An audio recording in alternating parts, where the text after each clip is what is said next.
Alright, so just picked up Ethan. Actually, I didn't just pick him up. Just got off the bus with him. Took him to the Boys and Girls. I tell you, these preps, they really feel emboldened. You know, all the noise campaign this morning. Actually, last night was so bad with the noise campaign, the police sirens. I was like, you know what? Let me watch a movie. So I watched the new James Bond movie, and this movie is very interesting. It's about nanites being developed and programmed to attack, people based on their DNA structure, right? Their DNA identifiers. And again, we see that whatever is transparent or whatever is being shown in a lot of movies is stuff that they already been working on. The U.S. government been working on. Okay, remember, a lot of movie concept and ideas comes from the CIA, the military, those sort of things, right? And the reason why they do it is to put these things into the realm of science fiction, or it's just in the movies. Okay, but we know it is not, because if you pay attention and you see, particularly within law enforcement, how they have been involved in private companies that have been buying up these DNA companies like Ancestry.com. Yeah, and the loudspeaker. How they've been involved in partnering with private companies, equity companies that have been buying up these DNA companies like Ancestry and other 23andMe and other companies, because law enforcement do not want to seek to get warrants to access or look at access somebody's DNA. So what do? They get these private equity firms to buy these DNA companies, and then law enforcement don't have to have a warranty. I mean, not a warranty, but a warrant. Okay, they don't need a warrant anymore, right? They can get copies of these DNA databases with your DNA information on it, hand it to them by these private equity companies, and these equity companies are private. And the thing is that when you give your DNA to these companies, they don't destroy it, they store it. Well, this is, you see, they're very calculated and they're very smart, and people are foolish enough to give their DNA to these companies, particularly when they don't destroy your DNA. After they finish doing a test, what have you, they don't destroy it, they store it and keep it in a database, because now your DNA now is belong to them. And so then when we start seeing stuff like, and we've been seeing this, where we've been seeing like one specific species of fish by the thousand end up, dying, or one specific species of birds end up dying. Okay, people may think of these things as being, they won't even think about it, period. All right, but we know that white supremacists have been working on weapons, particularly to use against black people, the black population on this planet, and that's just the fact. That's the truth. Okay, like I said, there's nothing that I speak that is my opinion or I'm making up. You can go and research these things and find out about it, right? In South Africa during the 80s, the white apartheid government, the white supremacist government in South Africa was developing, okay, chemical and biological weapons to sterilize the black population. And the only reason why, and I want you to understand this and hear this, the only reason why they did not go through with it was because of the backlash that they knew that they were going to face. Not punishment, But the backlash, right? Not, America going to war with South African government or Britain or any other, a matter of fact, any other African, I shouldn't even say American, but any other African countries, African nation. Okay? We know that. We know that in America, how they were taking DNA from black boys, okay? Looking into the DNA of black children to see if they're predisposed for violence, right? Now, if they were doing all of that, okay, and then all of a sudden, about 10 years later, we start to see uh, the communities where black people live are being gentrified. White people moving back into those communities that that their parents left from white flight, right? You got to think deeper, and particularly not just, I'm not talking as a TI, but as a black person, you got to think deeper. Okay, so that movie had it had me really, really thinking, and like I said, just like we had in Tom Cruise Minority Report, that movie. That movie was, again, the concept of that movie came out of the CIA. And what did we find, a few years later? We start to see police department across the country, right, engage in what they call pre-crime activities, right? Meaning that the black community under surveillance, and if you're, if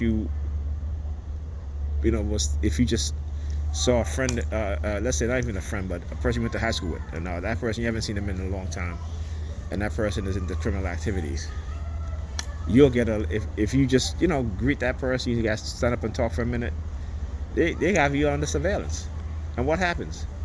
The next week, you get a letter in the mail saying that you've been seen with this person who they say is a criminal, and you're going to be watched. How come we don't see that happening in the white communities, and even in poor white communities? How come we don't see that? How come we don't hear about those things? Right? So like I said, I'm sorry, TIs, but I'm a black person, and I live in the reality of being a black person in America. I got rid of those glossy eyes a long time ago, which the majority of black people in America still have. Ignoring their oppression, ignoring their, and the Russians said it when they were developing these types of weapons, right? Particularly radio wave, microwave frequency weapons. The United States was hard at work on it too. And what did they say? They said that the nations in the West will use these weapons to make people content in their oppression, right? Happy in their rights being violated and destroyed. This is why you don't see no mass movement like in the 1960s with the civil rights movement. Because the civil rights movement didn't just only involve black people; it involved people from all groups of people, from all walks of life. Okay?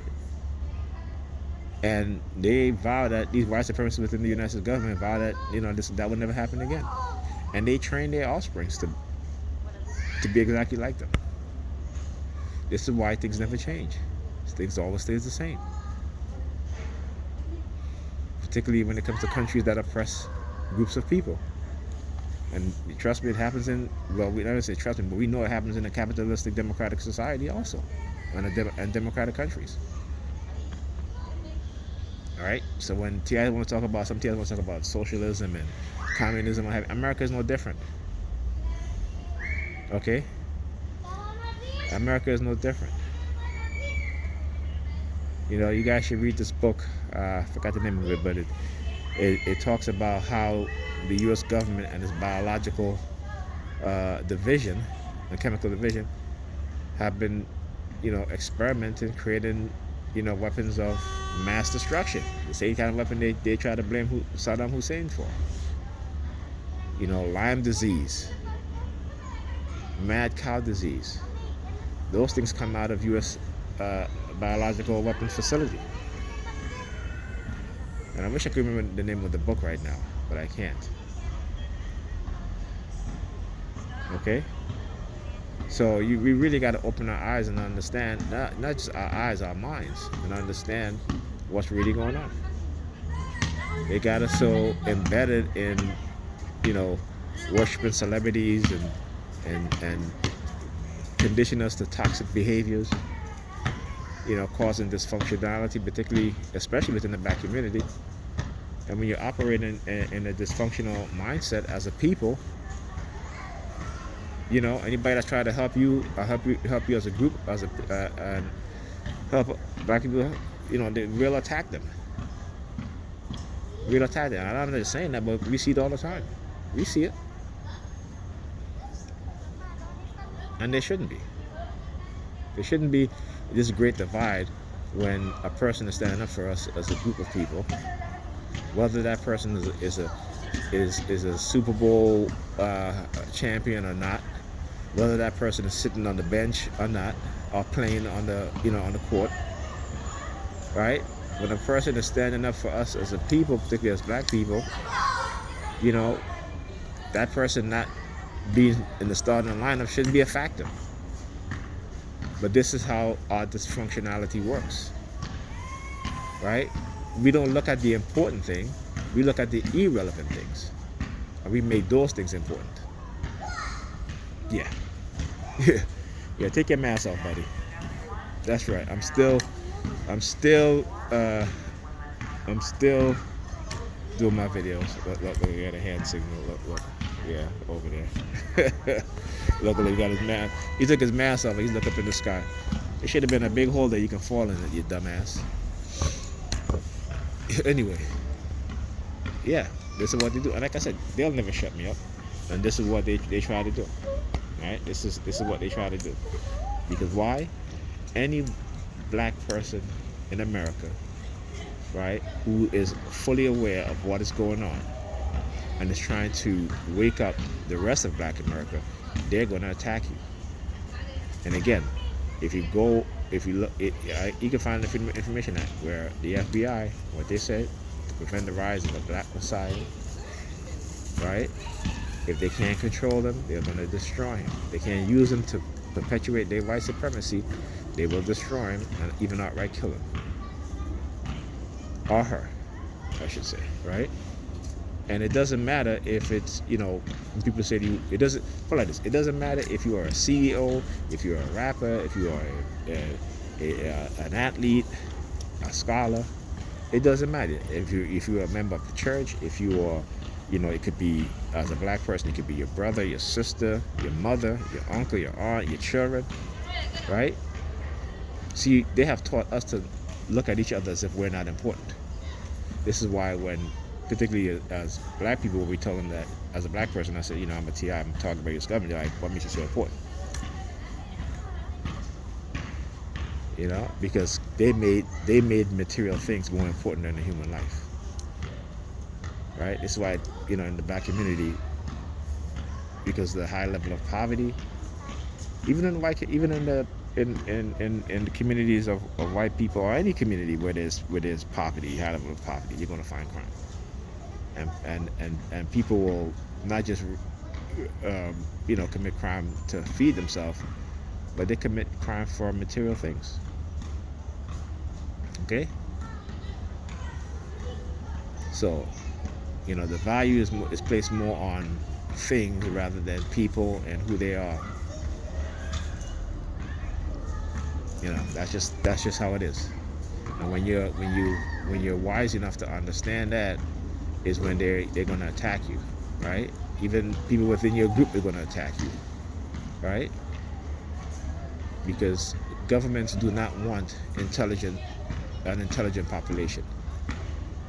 And it doesn't matter if you're living in a democratic society, a communist society, a dictatorship society.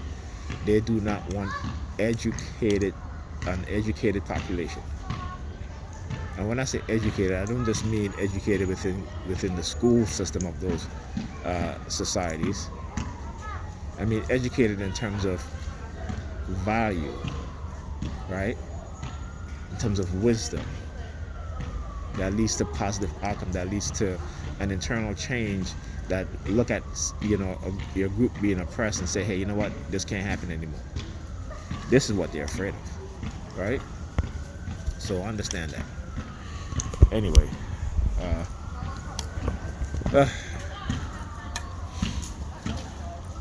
coming in, they're coming in, they're coming in. Yeah, I know you hit your nose, buddy. Yeah, I know. Hit your nose. Yeah, I know. I know. Hit your nose, buddy. I know. Okay. All right. And we know about all these references as TIs. Like I always say, they don't have to operate on you to implant you with a microchip. Okay. Just remember, the nasal cavity is a direct passageway to the brain. See, when you understand these things, you'll stop talking about, oh, I got a scar because they did this and that's this and such and such. They don't need to do that shit. Okay? They don't. And they've been able to do these things since the 1980s. All right? Yeah. I will talk to you guys in the next video. Noise campaign. Here we go. Yeah, no. Speaking the truth, they hate that. They hate that. They don't like that at all. Yeah.